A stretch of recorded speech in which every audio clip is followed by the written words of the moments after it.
Good morning. That's better, thank you. Okay, so I have a handful of slides. I actually prefer not to talk off of a lot of slides, but I am going to use some slides just at the beginning. Let me get through that. And just briefly, here's what I'm going to try to cover in maybe about 40, 45 minutes, because I would love to leave some time for questions and answers at the end. And I have heard that you guys do ask good questions, so I'm hopeful that that's the case. I do want to just go over, as you can see on the agenda here, a little bit about the company that I work for, Economic Development Company and EDC Finance Corporation. I want to share with you a little bit about what are the economic development initiatives in Lancaster County and some trends in economic development. And then I'm going to sort of shift gears and share with you a little bit about my own background and some of the lessons I've learned in my career. Before I actually start that, though, I want to just give a couple of shout outs in the room. I've been spending more time in Elizabethtown and on campus here. Your president, Carl Strickwerda, is on my board of directors and on my executive committee, so he's technically my boss, one of my bosses, and he's great. Susan Traverso also is involved. I'm involved with her on the College of Art and Design board. And then I was on campus a number of times last spring and into the summer. Sanjay Paul, whose office is down the hall, was working with us on some economic research that we were doing. And so it's just really been nice over the last 6, 8, 12 months to be spending more time up here on the campus, getting to know the campus better. We're also, my organization is getting more involved with Elizabethtown Borough. And we just did a panel in the borough. Was anyone there? It was about 2 weeks ago. It was an interesting conversation with young people and residents and a whole bunch of people talking about the future of Elizabethtown Borough. So a lot of good connections and some really great stuff happening on this campus. So I appreciate being invited here and having the chance to share a little bit about EDC and a little bit about myself, and hopefully you guys walk away with something after the hour. So I want to just start with economic development and our organization and what we do. But this is one of those topics that, and I was looking at the agenda and who's spoken to you in the past and who's coming up. And you know, a lot of people don't actually know what economic development is. I have 2 kids. I'll talk about them a little bit later, I'm sure. I have a 5th grader and a 8th grader. And every time career day would come around, I would pass, because trying to explain to 2nd or 3rd graders what I do as a job is actually not as easy as saying you're a banker or a lawyer or something like that. Economic development just doesn't easily soundbite. This is a phrase, this is a quote that I actually like, because it really, it doesn't actually tell you what economic development is. I'll tell you that in a second. But it really does sort of talk about what our organization is trying to do and how important the business leadership is in supporting the growth of communities. And so what this says to you, this slide here, this quote, is a lot of people, when they think about economic development, creating jobs, driving investment in a community, supporting the local economy, a lot of times what gets highlighted are the super sexy projects. Let's build a stadium or a convention center or attract a big company. And all of those things are interesting and exciting and can be fantastic. But a lot of what I do, what economic development is, isn't nearly that sexy. It's a lot of behind the scenes work, a lot of politics, a lot of nudging, pushing, advocating, and I'll talk a little bit more about that. But it really requires a much more holistic strategy about where you want your community to go. Last week, my colleague James Cowie was here. Hopefully many of you heard him speak and talk about the county planning process. There's a lot of connections between what James talked about and where the county is going with their comprehensive plan, and some of what I'm going to share with you from an economic development standpoint. We're thinking ahead 5, 10 years and trying to map out the landscape of our community. So I love that quote, because it's not, you know, a lot of people think, you know, build this and they'll come. That's not what economic development is. When we talk to people, all people are bored and other people, and try to educate them on what we're doing. Economic development is about creating jobs, creating investment, sustaining your community, making sure that the economic side of a community is thriving and sustainable. Practically speaking, and if you've heard some of the business leaders that have come in here, or the business leaders that have come, businesses create jobs. Government doesn't create jobs. Businesses create jobs. They're the ones that drive the economy. I'm not creating a job by doing economic development. What I'm doing is creating the environment so that the businesses are successful in creating jobs. So a lot of what we're talking about, and again, I'll share this with you in just a second, is this huge array of policies, programs, and strategies at the federal, state, and local level that get aggregated so that the environment is better for a business. I'm not going to tell Elizabethtown College, as an example, what it should do on its campus to grow its campus. I'll leave that to the president, the administration, the senior staff. But if Elizabethtown College wants to integrate within the community and become more involved in its community, and that helps it grow the student base or assists the faculty, that's where economic development comes in. Let me just go back to our organization, and there's 2 or 3 slides on this. This is our vision for the EDC of Lancaster County, Economic Development Company of Lancaster County, and for EDC Finance Corporation. We're elevating the economic strength of Lancaster by becoming the business investment community of choice. These are fairly standard, this is standard language for economic development organizations. And what are we doing? Again, we're connecting dots, we're bringing resources together with government and business, and we're trying to sustain and grow the economy. How do we do that in Lancaster County? I actually now oversee 3 entities. We just created one.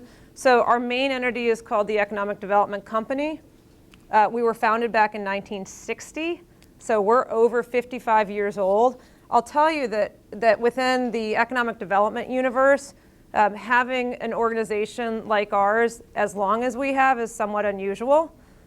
So it's a real credit to Lancaster County's business community that back in 1960 it had the foresight to create an organization thinking about the economic health of the community. We're technically under IRS guidelines a 501c6 organization. That just means that the primary source of our funding, we're a membership organization, so somewhat like a chamber of commerce where businesses pay membership dues to support our operations. And we are a business-led organization. A lot of times in communities across the country, economic development is a government function under a county government or a municipal government, a city government. In Lancaster County, the business community has led the economic development efforts really since 1960. The other organization that I oversee, which is on the right side of the slide, is called EDC Finance Corporation, and that was founded back in 1986, so 25 years after EDC was formed. And that is really a unique organization in economic development. And this is where Lancaster County, I think, is competitively at an advantage compared to some other communities. It was founded because the state and federal governments and sometimes local governments have financing tools that are offered to businesses to help them grow. Some people call them incentives. Sometimes they're incentives. Sometimes it's just money that they can't get through a bank or a different traditional means. So back in 1986, again, the business community stepped up, realized that there were business resources that were out there that needed to be channeled into Lancaster, and formed this corporation to do that. In 2008, a milestone for this organization is that it was certified by the Small Business Administration, U.S. Small Business Administration, so that it could offer very specific federal products locally. And I go back to the fact that this is really niche expertise. We have staff on our team, we're not a big team, that know how to review business plans, they do credit analysis, and then we help administer loans to businesses. So in some ways we operate like a very small bank. We're not lending our own money, we're lending either the state's or the federal government's money, which is sort of helpful, but we have that expertise.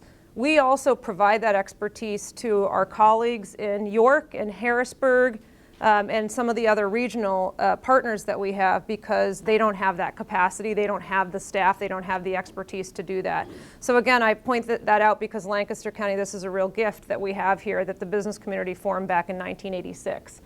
And the last one that I want to point out, again, part of our organization is a new organization. Our current name for it's just called the Foundation of EDC.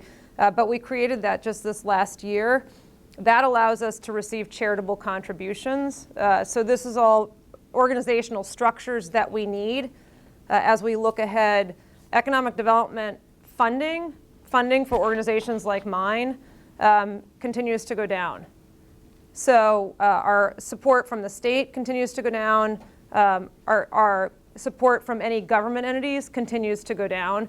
So we need to be, like any business, trying to figure out how do we fund our activities 2 years, 5 years, 7 years down the road. And so we formed a new foundation that we think is going to help us get there. So I just want to talk a little bit about what we're doing. And I'm not going to spend a lot of time on this chart. I'll probably spend a few minutes on it because it's definitely a work in progress. I've been with EDC 18 months. So in the lifetime of that role, that's not a very long time. My predecessor had been in the role for over 20 years. So as someone coming into the role, it takes about a year to settle in, to figure out what you're doing, to listen to your constituencies, to understand what the history is and what the needs are moving ahead. So we've developed this in the last 6 months, and there's definitely some things that are changing. But I think it does a good job of trying to give a sense of how we're spending our time and efforts and what does economic development mean in Lancaster County. Because this is different than what you'd see in York County or in Dauphin County or in Philadelphia or Pittsburgh or Baltimore. Every community is going to have different economic development needs. I think this is very reflective of what our current and future needs are for Lancaster County. So I would point to the top 2 buckets that are in white up there, workforce development and land use and infrastructure. These are the most significant strategic and I would say pressing priorities that, again, if we want to grow our economy, if we want to create an environment so that when you guys graduate, there's jobs, these are the buckets that we're working on that are going to lead to the greatest chance of success. So workforce development means how do we take you guys, most of you are freshmen? How many people are freshmen? Okay, so in a couple of years when you graduate, do you have the skills that you need to get the jobs that are available? That's what that means. Does anyone here know what the unemployment rate in Lancaster County is right now? Does anyone want to guess what the unemployment rate is? Someone's got to guess or I can't move on. Go ahead. 8%. 8%. Anyone else want to counter that? Go ahead. 5%. I'm going to go, someone else want to go lower? 4.3. 4.3. We're at about 3.6. That was the latest number. So generally speaking, which is great for you guys. If you want to stay and have a job in Lancaster County in a couple years, hallelujah, you're in good shape. Typically, 4 to 5% is considered full employment. So our challenge in Lancaster County today isn't that we have, it is that we have too many businesses that can't find people to fill the jobs that they have because there's just not enough people out there.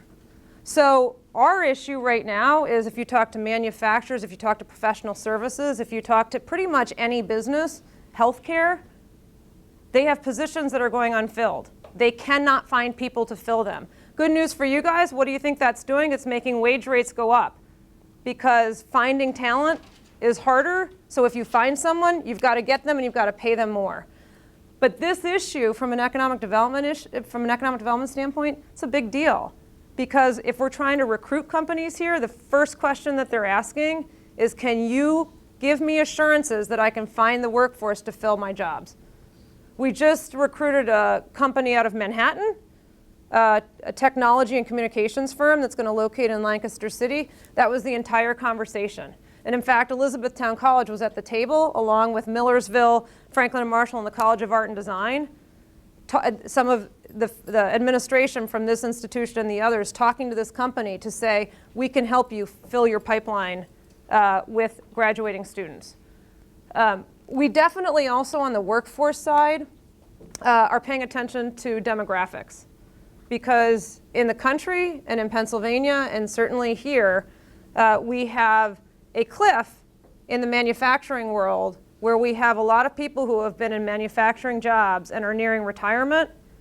And if I had to ask, I won't ask you, but how many of you think you're going to go into a manufacturing job? Probably not that many of you would raise your hands. And that's the challenge. And manufacturing jobs right now are much more technology oriented, much more of a clean environment, but finding replacement workers for a lot of the manufacturing jobs. Manufacturing is a core industry in Lancaster County. It's our largest industry. It's very diverse. But we know in talking to our businesses, they're not able to, as they anticipate, numbers, hundreds of people rolling off of their payroll through retirement, they're not going to be able to replace them. So workforce development is a huge issue for us. And I would say it's not just in Lancaster, it's in South Central Pennsylvania. And certain pockets of Pennsylvania have different unemployment rates. But interestingly, across the country, this is a huge issue because of the demographics and just shifts in segments of the population. The other issue that we're talking about that's a huge long-term strategic issue in Lancaster County, and it would be anywhere, land use and infrastructure. So I'm a business. I need to operate in either an office building or in an industrial building. Where do I go if I need to grow? And how do I make sure that I have water, transportation, rail, utilities, all the things that businesses need? Lancaster County, hopefully many of you know this, especially if you're from the area.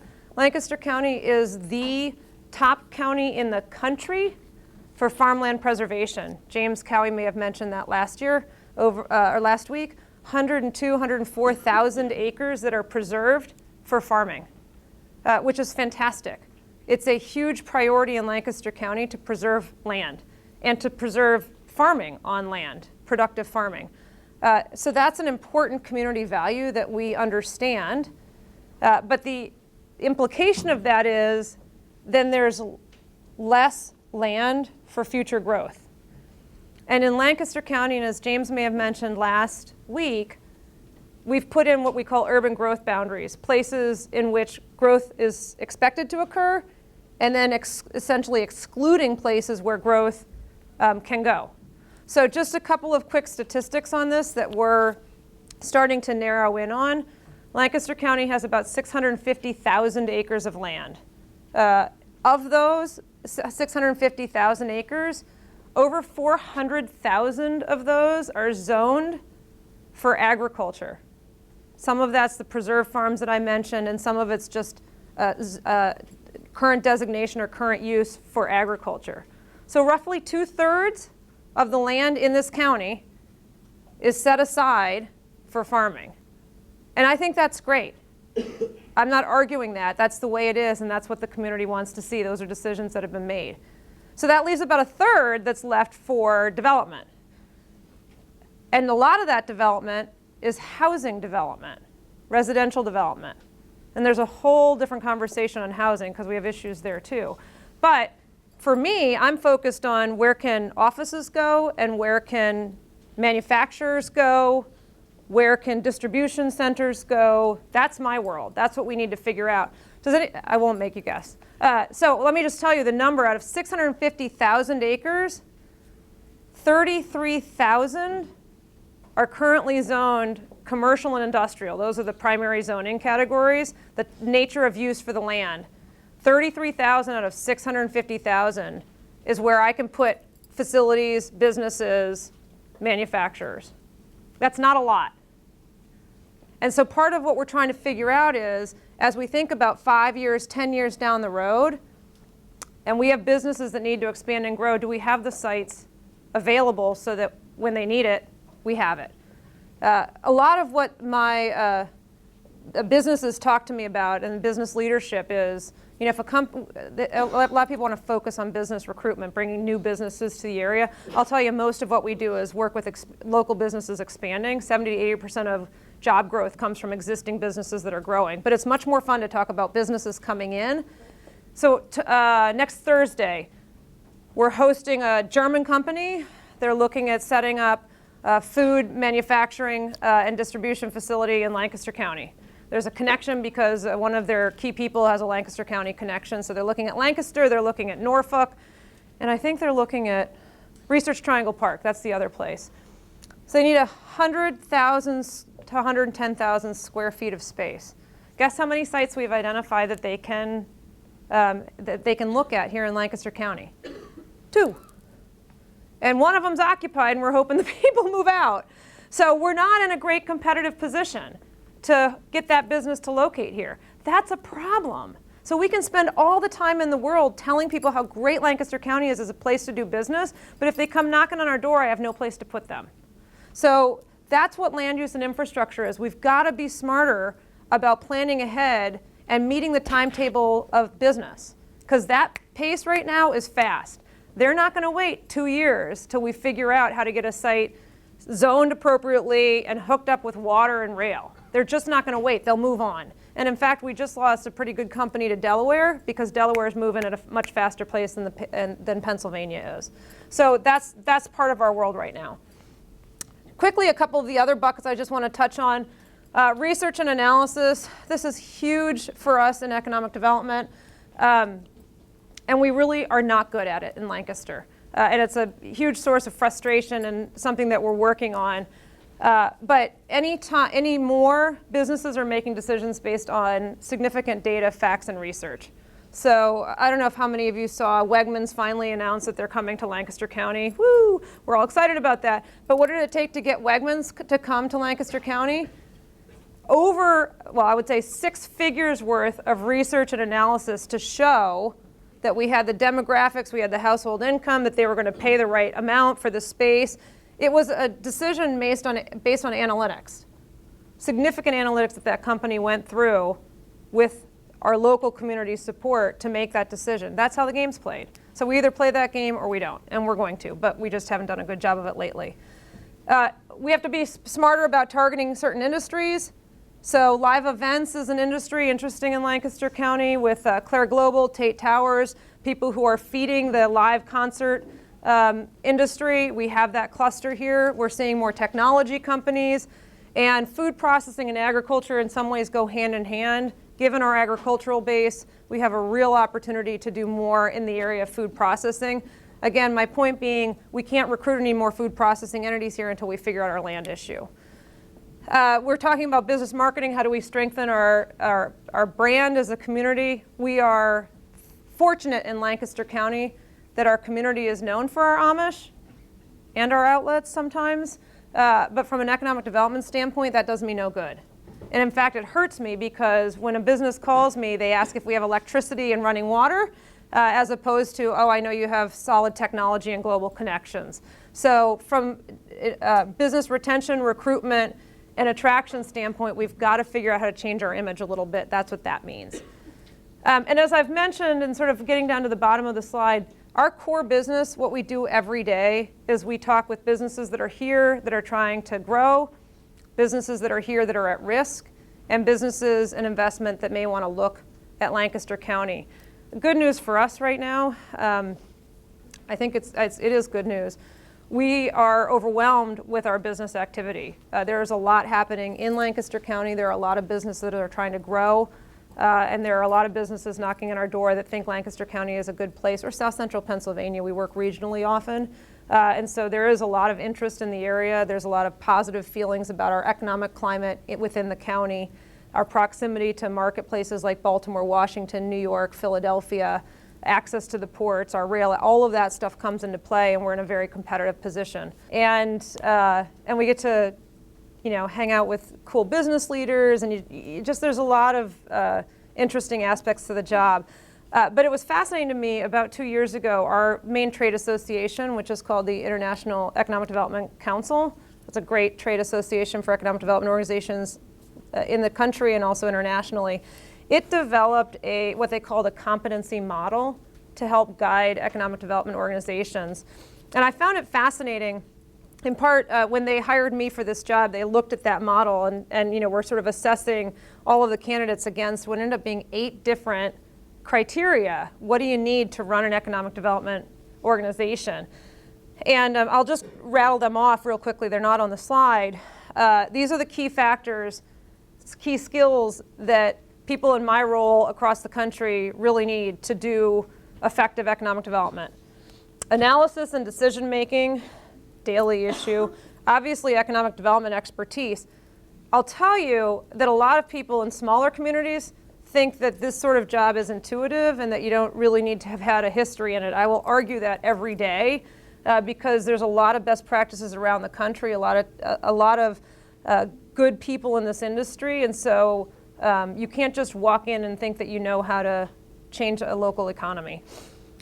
Governance is a big issue. I have a board of directors, 17 people that I have to report to and help me manage the organization. Looking at industry vision, can we think and act entrepreneurially and have enough industry knowledge to guide us? Another competency, leadership and influence. I don't actually control anything, but I can influence it. I don't create jobs, but I can influence the creation of jobs. I don't build roads, but I can influence the building of roads. I manage a team. Our team right now is 10 people. Another competency that they identify, which I would say I think is maybe the top one, is relationship building and team building. A lot of what we do in economic development is through partnerships with higher ed, with other organizations, with government, with business. Nurturing those relationships is critical. And then a commitment to excellence. So it's interesting to me, I would say relatively young within my field. There's a lot of people who have been in the industry a lot longer than me. And it's fascinating to me because I think you can get really complacent in my role over time. And you have to really want to get up every day and overachieve to make a difference. And so to me, that's a really exciting part of the job. So where is economic development headed? And I think all of this applies to Lancaster County, but these are conversations that are happening nationally. The environment to retain, recruit, and attract jobs and investment couldn't be more competitive. And it's not just competitive within our own environment. It's not Lancaster County competing with York or Harrisburg. We're competing, as I mentioned, with Delaware and Research Triangle and Florida and New York and Mexico and Canada and Europe and China. So it is a very competitive, bottom line, talent-driven equation, and you either play in that space or you're going to get burned. I think Lancaster County is uniquely positioned to be successful. Our industry used to be that we waited for things to happen, and then we would deal with whatever came at us. And I can say this because I've been in it for 20 or so years. That's not how it is anymore. And I think that's a great transition for local communities. So where do we want our community to be in 5 years? What are the types of jobs that we want? What are the industries that we want here? How does that align with our community values? So in Lancaster County, one of our values is land preservation and farming. We have a huge history with different populations that are in our community. We're a faith-based community. There's all of these different factors that come into play. Those shape where we want our economy to be in 3, 5, 10 years. And part of that is what we're in the process of figuring out. So what are those jobs? What do those jobs look like? And how do they align with where we want to be? Our job as economic development professionals, it used to be that we had to know a little bit about a lot of things. We still have to do that.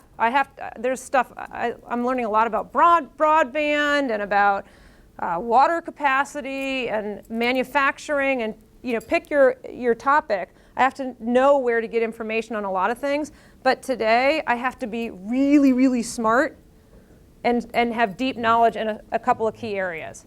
And all of that is aligned with where we want our community to be. And then just a few other comments on where economic development is going. I mentioned the labor force, human capital. Anyone who solves that across the country, Austin, Texas has done a good job as an example. They're going to win the race for jobs because that's the top 1, 2, 3, 4, 5 priority of any community right now is the labor force and workforce development. I mentioned demographics shifting. I would say 5 or 10 years ago, people in my field didn't pay any attention to that. We're very interested in your generation because we don't exactly know what to do with you. We're very fascinated by the retiring generation because that is a fairly significant shift. My generation, I'm 45, we're in some sort of no man's land. So I don't know exactly what's happening with ours, but there's just a lot of focus right now on the needs, the desires, the trends, the trajectories of these different demographic segments, hugely impacting local economies. I mentioned infrastructure needs. This is an area Pennsylvania is, I would say, inadequate in. A major report about transportation just came out, the challenges of transportation. We have some water capacity issues here. Getting access to high-speed internet in certain parts of our community. Again, these are all areas of infrastructure, increasingly important. The expectation of businesses is that it's there and it's ready. I also mentioned partnerships. I've already mentioned that. Couldn't be more critical. Every community is looking at that. Resources are fewer. We need to be smart and efficient about how we work with other partners. And this last one is interesting. Quality of life for people looking for jobs and for businesses looking to locate is much more of an important factor than it was 5, 10, 15 years ago. And that aligns with demographics and what the workforce is saying. So it's interesting, the evolution of certain cities like a Nashville or a Charlotte or an Austin or a Portland. They're now more competitive because they're considered 18-hour cities, not 24-hour cities like a New York, but 18-hour cities. They're the ones that you're seeing the most investment in across the country because that's where the workforce wants to be. So interesting trends coming in economic development.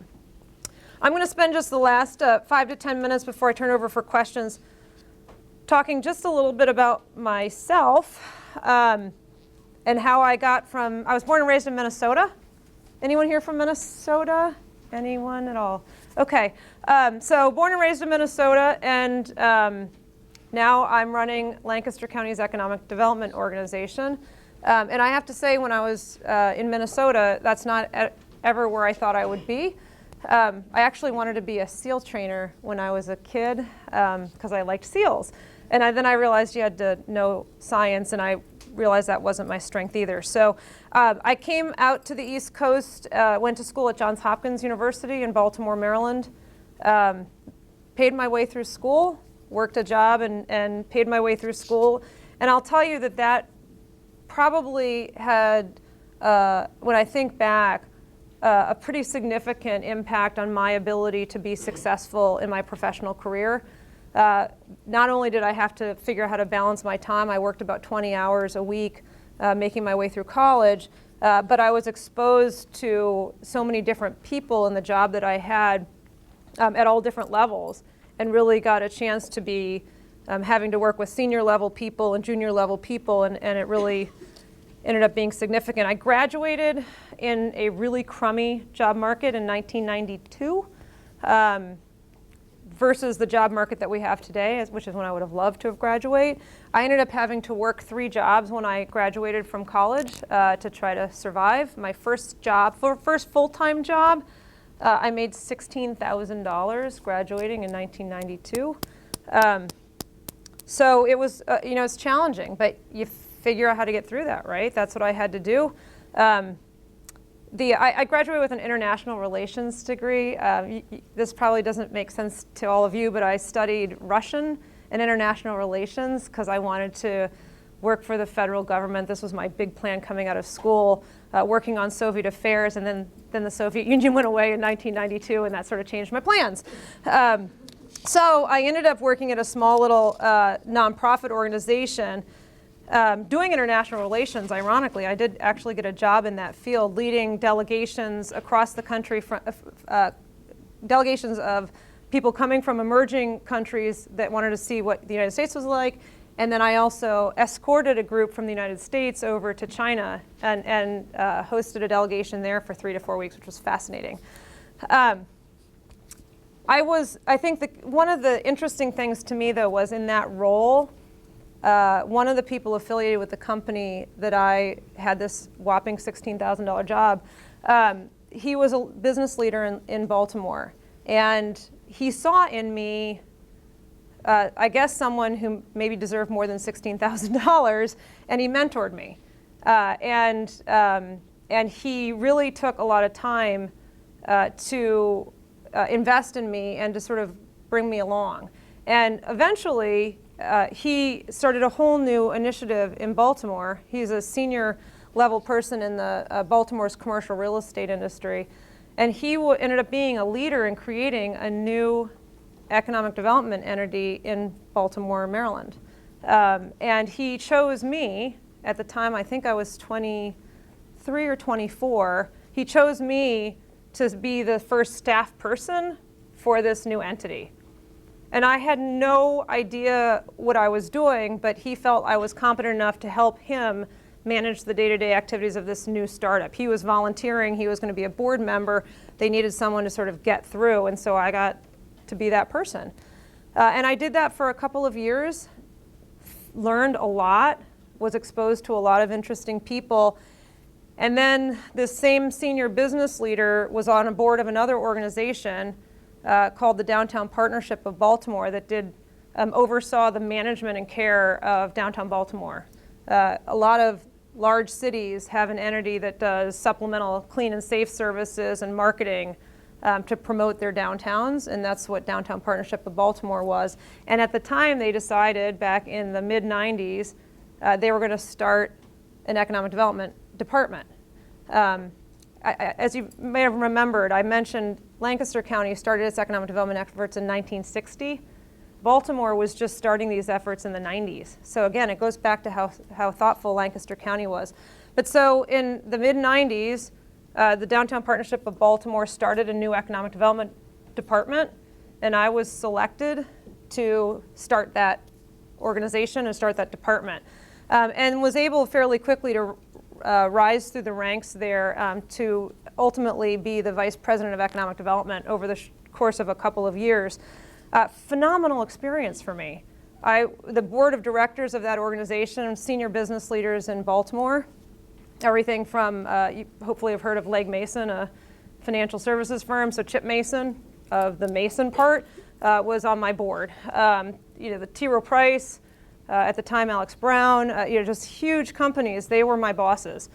So a phenomenal opportunity for sort of a wide-eyed, 26, 27, 28-year-old. We stumbled into this huge issue in Baltimore in the mid-90s. Baltimore, tale of two cities, but at that time the downtown was just on a huge growth trend. And the Achilles heel at that time was that there had been so much growth in downtown Baltimore that businesses couldn't find parking. So we had a number of big businesses threatening to leave Baltimore because they couldn't find parking. And so my company, Downtown Partnership, decided to tackle that issue as the significant economic development issue. And that meant that I had to become an expert on parking. And I did. So I actually now know a lot about parking. We did a study. We created state legislation. We raised a lot of money. We ended up getting parking garages built.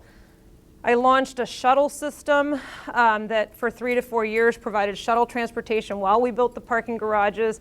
So got to do so much of everything, which really was an exciting time for me in the sort of early part of my career. I went on loan to the mayor's office. At the time, it was Mayor O'Malley. He just ended his bid for president on the Democrat side a few weeks ago. So I was on loan to the mayor's office for a year running the city of Baltimore's parking operations. Random little fact. And then I had a kid. So my first kid was born, my daughter, and my husband worked in New York. And then we realized that that was really not meeting our work-life balance that we needed. And so we thought, where could we go? What do we do?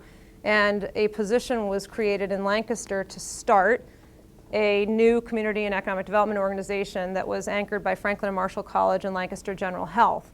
I put my name in the hat for that and ended up getting the position, and yet again found myself starting a new organization, starting a new entity that was around community and economic development. So my family at the time, my husband, cat, dog, and daughter, moved up here in 2003, and we've been here ever since. I ran James Street Improvement District for 9 years, expanded it to take over the downtown organization and to become a fairly formidable economic development player in the city of Lancaster.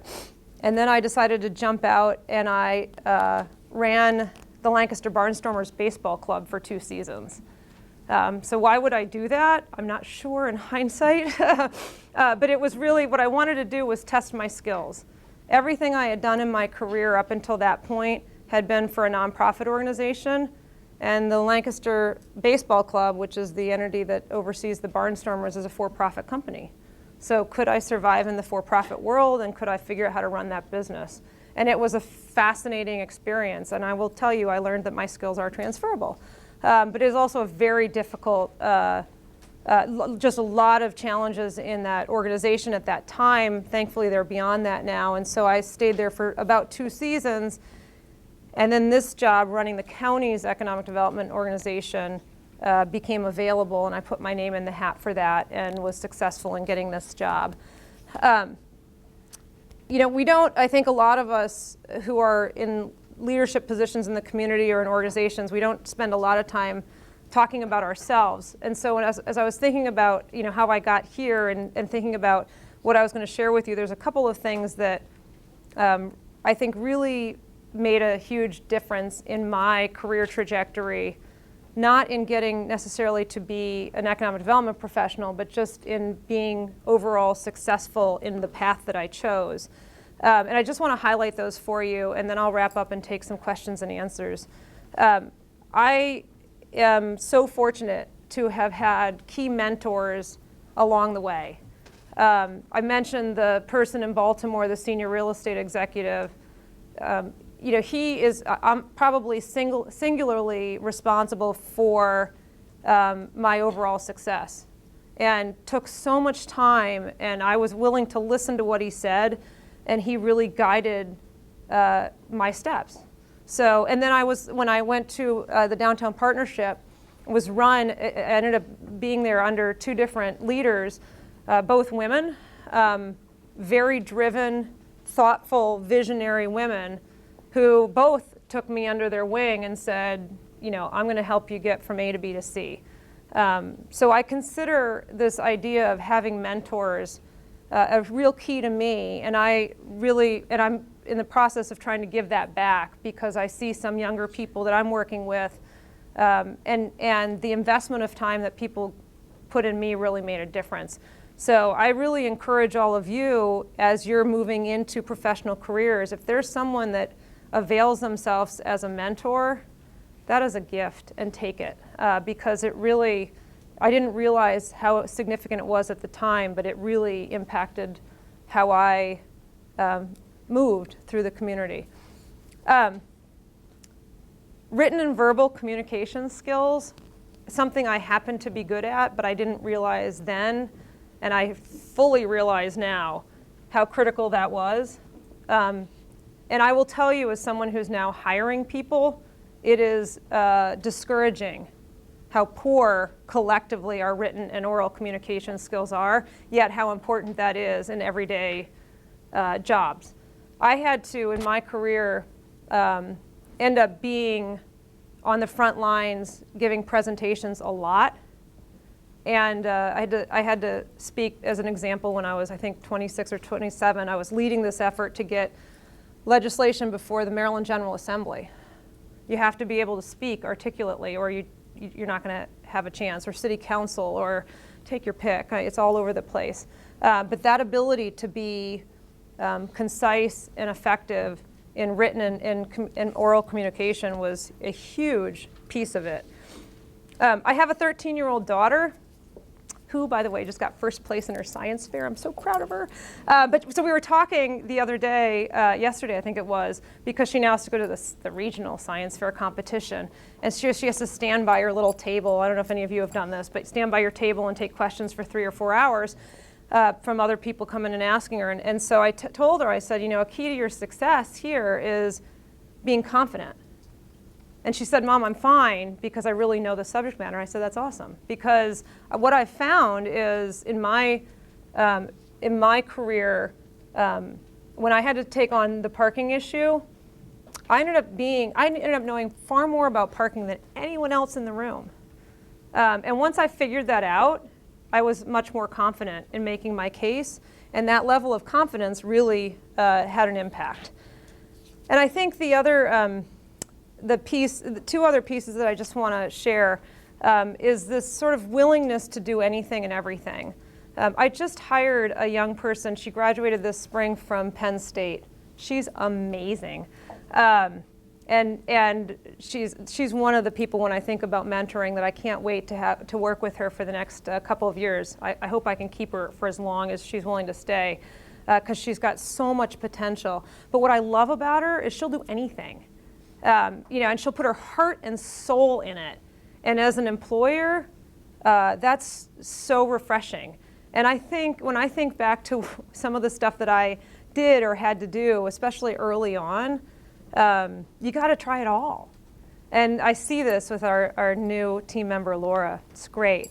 And I think the last piece that, and Laura's already doing this too, because she's our new superstar, but this connection with the community I think is so important. It happens to really align with my job in economic development.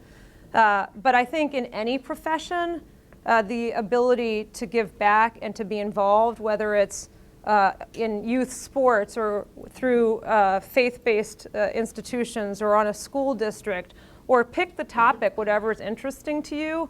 I've found in the past 20 years, the different boards or committees or service organizations I've been involved in, it's rewarding to be involved in giving back, but I also end up getting so much more out of it, professionally and personally. Sometimes it's just connections, and sometimes it's just, you know that you're making an impact. So I really encourage that as being something that you plan to do. You don't sort of happen into it, but that you make that part of what you want to be as you move on. So hopefully that gives you a little sense of what's happening in the community from an economic development standpoint, and a little bit of a sense of how, a somewhat farm girl from Minnesota ended up in Lancaster County. And with that, I'd love to just stop now and take some questions, or stand here for 10 minutes while you look at me. Either one. Does anyone have any questions? Yeah. So would you consider Delaware your primary competitor as far as gaining businesses? Because I know they have great taxes as far as businesses, and they're growing. Yeah, it's interesting. I don't know that I would consider them the primary, but but it is interesting to see, just proximity-wise, we are often pitted against Delaware, and we're losing. We're not pitted against New York. As an example, as you mentioned, their taxing environment is more difficult. I would say southern areas, North Carolina, South Carolina, have been very competitive. There's some changes in their economic development programs right now, so we've ebbed and flowed with them. Some of what we're looking at right now, big investment, would be the Midwest too, because if people have a facility on the East Coast, they often have a facility on the Midwest. Where do they decide to put their growth? We're competing there too. And right now I would say Pennsylvania, not having a budget, not having a lot of resources, is not coming across as particularly competitive. Yeah? Can you give us a specific example of how your mentor was helpful for you? Yeah. Let me think of a couple.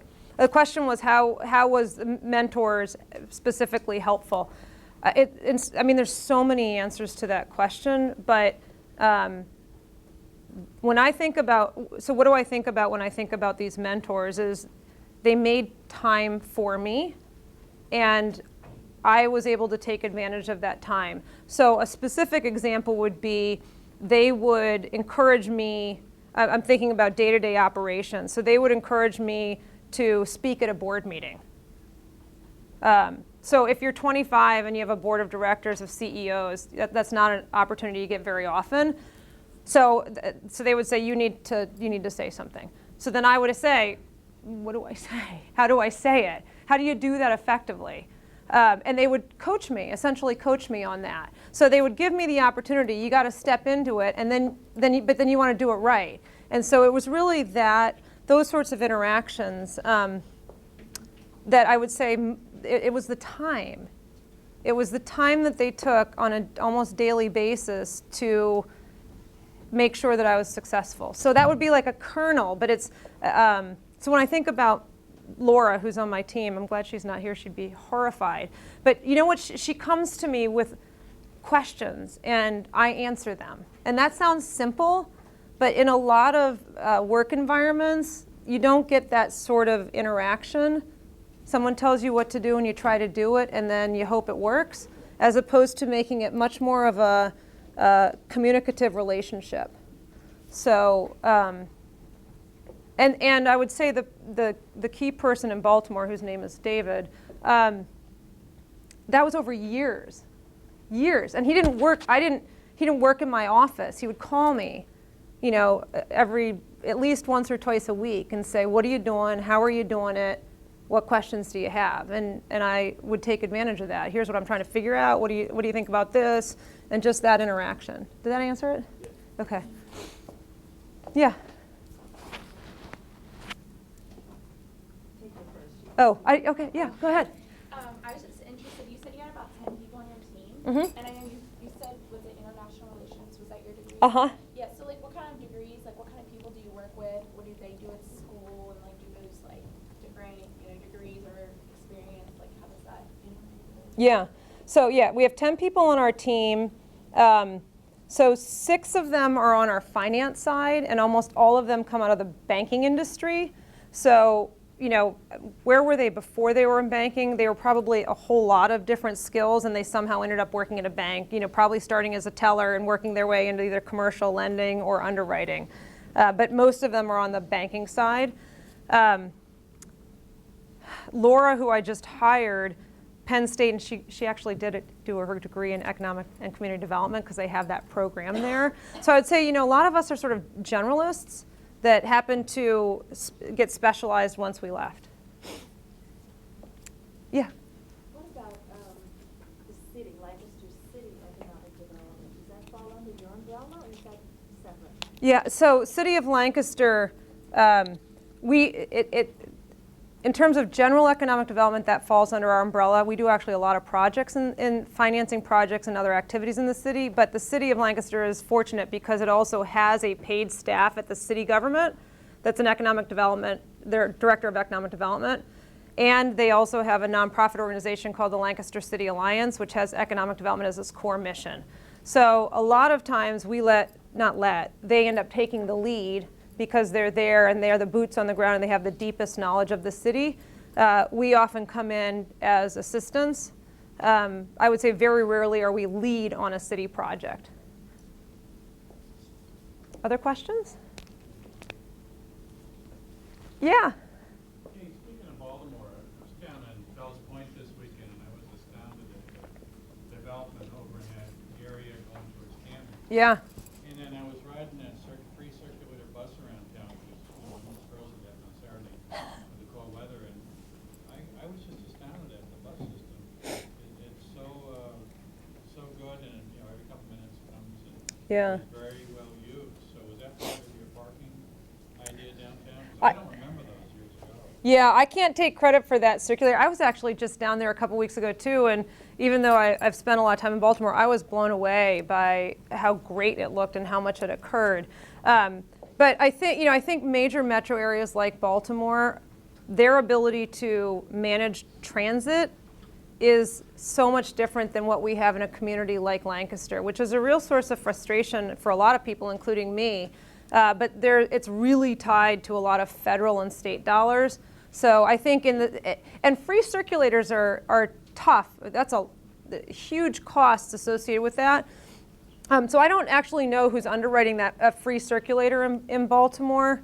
But I do know that the allocation of federal and state money for urbanized communities like that, it just tips the balance way out of favor for communities like Lancaster. So I'd love to see something like that up here. I doubt we're ever going to get much more of a transit system than we have in all practicality. This side of the room has no questions? Someone's got to ask a question. Nothing? All right, anything else? I'm happy to stay for a few minutes if anyone has any one-on-one questions that they want to ask. I'm sorry I can't join anyone for lunch. Thank you.